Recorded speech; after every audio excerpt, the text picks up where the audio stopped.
কথায় আছে, নামের গুণে পরিচয়। অর্থবহ এই প্রবাদের ইতিবাচক ও ব্যঙ্গাত্মক এই দ্বিমুখী আবেদন। তবে সেই আলোচনা ছাপিয়ে নাম গুণে বেঁচে থাকাই যেন এখন এক অনবদ্য আখ্যান।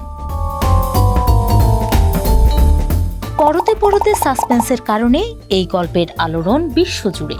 সেই আবেদনের ঢেউ এমনভাবে আছড়ে পড়েছে যা সৃষ্টি করেছে এক নতুন কাহিনীর প্লট।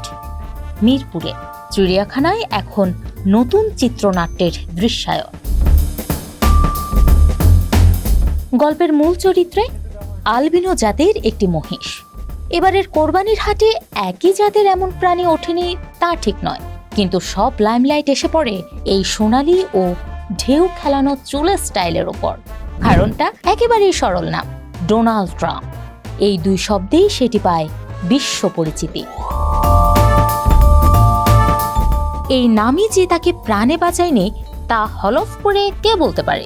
একদিন আগেও যখন বিশ্বজুড়ে প্রচার হতে থাকে তারকা খ্যাতি পাওয়া প্রাণীটির শেষ পরিণতির কথা, তখন নারায়ণগঞ্জের খামারে ট্রাম্প পায় রাজস্বিক বিদায়।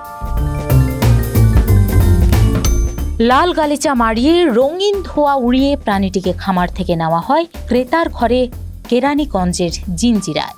তবে বিধিবাম, হঠাৎ সেখানে উপস্থিত বিশেষ অতিথি। নাম প্রকাশে অনিচ্ছুক পুলিশের ওই কর্মকর্তা বলেন, ওপর থেকে নির্দেশ এসেছে, মহিষটি কোরবানি করা যাবে না, এটিকে আপাতত থানায় নিয়ে যেতে বলেছে। কে দিলেন এমন নির্দেশ? তার ব্যাখ্যা আসে প্রধানমন্ত্রীর সহকারী প্রেস সচিব KM নাজমুল হকের কাছ থেকে। বলেন, স্বরাষ্ট্রমন্ত্রী সালাউদ্দিন আহমদ আপাতত পশুটি কিনে নিয়েছেন। মৎস্য ও প্রাণী সম্পদ প্রতিমন্ত্রী সুলতান সালাউদ্দিন টুকু প্রাণীটির যথাযথ সংরক্ষণ ও পরিচর্যার বিষয়টি দেখভালের জন্য প্রাণী সম্পদ অধিদপ্তরকে প্রয়োজনীয় নির্দেশনা দিয়েছেন।